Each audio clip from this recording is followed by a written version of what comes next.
गोरखपुर गांव में चंदन नाम का एक हलवाई रहता था। चंदन बहुत ही बढ़िया और स्वादिष्ट मिठाई बनाता था। उसके गुलाब जामुन दूर दूर तक मशहूर थे। एक दिन चंदन अपनी दुकान पर बैठा हुआ था, तभी उसके पास एक सेठ जी आए। चंदन नाम तुम्हारा ही है क्या? जी मालिक। मैंने सुना है कि तुम बहुत ही शानदार गुलाब जामुन बनाते हो। जी मालिक, एक बार खाकर तो देखो, पसंद ना आए तो फिर चाहे पैसे मत भी देना। सेठ जी चंदन के बनाए हुए गुलाब जामुन खाते हैं। उन्हें चंदन के बनाए हुए गुलाब जामुन बहुत ही पसंद आते हैं। फिर वो चंदन से कहते हैं, तुम मेरे साथ शहर चलो चंदन, वहाँ मेरी बहुत बड़ी मिठाई की दुकान है, तुम वहाँ चलकर मिठाई बनाना। नहीं सेठ जी, मैं शहर जाकर क्या करूंगा? भले ही कम कमा लो, लेकिन सुकून से गांव में चैन की 2 रोटी तो खा रहा हूँ। सेठ जी वापस अपने घर लौट आते हैं, लेकिन चंदन के हाथ के बने हुए गुलाब जामुन का स्वाद वो अपने जहन से नहीं निकाल पा रहे थे। वो चंदन क्या लाजवाब गुलाब जामुन बनाता है भाई। अगर वो मेरी दुकान पर काम करने के लिए मान जाए तो फिर तो मुझे अच्छा खासा मुनाफा होगा। सेठ चंदन को अपने यहाँ नौकर बनाना चाहते थे। ऐसे ही कुछ दिन बीतते हैं। गोरखपुर गांव में शिव पार्वती का बहुत बड़ा मंदिर था।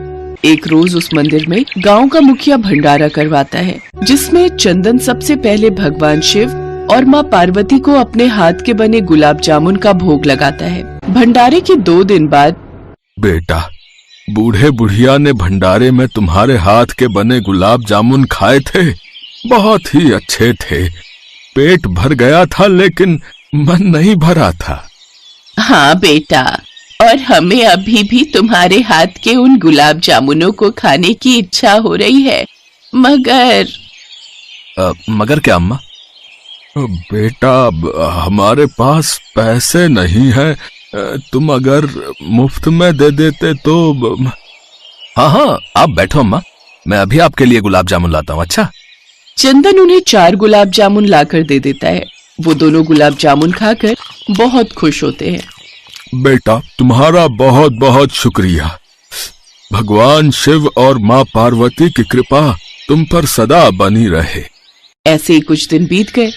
अब वो बूढ़ा आदमी अपनी पत्नी के साथ कभी चंदन की दुकान पर आता और चंदन उसे बहुत प्यार से मुफ्त में गुलाब जामुन खाने को दे देता। इधर सेठ जी लगातार चंदन को अपनी दुकान में नौकरी पर रखना चाहते थे और इसके लिए वो कुछ भी करके चंदन की दुकान बंद करवाना चाहते थे। फिर उन्हें एक तरकीब सूझी। उन्होंने अपने नौकर को भेजकर चंदन के गुलाब जामुन के सामान में एक दवा मिलवा दी, ताकि उन गुलाब जामुन को खाकर लोग बीमार पड़ जाए। अगली सुबह चंदन गुलाब जामुन बनाकर तैयार कर लेता है, तभी वो बूढ़ा आदमी वहां जाता है। बेटा, आज सुबह सुबह तुम्हारे गुलाब जामुन खाने की इच्छा हुई, इसलिए हम दोनों सुबह सुबह ही आ गए। बाबा, अभी तक तो मेरी बोनी भी नहीं हुई, लेकिन खैर कोई बात नहीं, आप बैठ जाइए, मैं आपको अभी गुलाब जामुन परोस देता हूँ। कुछ देर बाद चंदन ने उन्हें 2-2 गुलाब जामुन खाने को दे दिए, लेकिन उस रोज गुलाब जामुन चखते ही उन्होंने वो फेंक दिए। छी बेटा, ये गुलाब जामुन मत बेच, ये तो बहुत ही बेकार बने हैं। हाँ बेटा, इन्हें मत बेच, नहीं तो तू परेशानी में पड़ जाएगा। ये आप कैसी बात कर रहे हैं बाबा? आपका अगर मेरे गुलाब जामुनों से मन भर गया है तो उन्हें मत खाओ, लेकिन उनकी बेकदरी तो मत करो।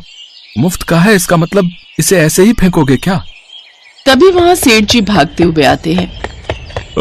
चंदन, मुझे माफ कर दे, मैंने तेरे गुलाब जामुन में दवाई मिलाई थी ताकि ग्राहक उन्हें खाकर बीमार पड़ जाए और तेरी दुकान सदा सदा के लिए बंद हो जाए और तू मेरी दुकान में नौकरी करने लग जाए। लेकिन रात को भोलेनाथ मेरे सपने में आए और उन्होंने मुझसे कहा कि तू उन्हें मुफ्त में अपनी दुकान से गुलाब जामुन खाने को देता है। फिर क्रोधित होकर कहने लगे कि मैंने तेरे साथ अच्छा नहीं किया और इसकी सजा मुझे बहुत ही जल्दी मिलेगी। फिर कुछ देर बाद ही मेरे पास फोन आ गया कि मेरी दुकान में आग लग गई है, इसलिए मैं सब कुछ छोड़कर तुमसे माफी मांगने आया हूँ बेटा। ये बात सुनकर चंदन हैरान रह गया। भोलेनाथ और माँ पार्वती स्वयं मेरी मदद के लिए यहाँ आए थे, लेकिन गुस्से में मैंने उन्हें खरी खोटी सुना दी। हे भगवान। चंदन भागता हुआ मंदिर की ओर आ गया और शिव पार्वती की मूर्ति के सामने माथा रगड़कर माफी मांगने लगा। कुछ देर बाद उसने सर उठाकर माँ पार्वती और शिव जी की मूर्ति को देखा तो उनमें उसको वही बूढ़े बाबा और अम्मा की झलक दिखाई दी। चंदन जल्दी से उठा और अपनी दुकान की तरफ भागा। फिर उसने फिर से गुलाब जामुन बनाए और मंदिर में जाकर शिव पार्वती को उनका भोग लगाया। उस दिन के बाद अब हर रोज चंदन सबसे पहले शिव पार्वती को गुलाब जामुन का भोग लगाता, उसके बाद उन्हें ग्राहक को बेचता। धीरे धीरे उसकी कमाई खूब बढ़ गई और उसे अच्छा खासा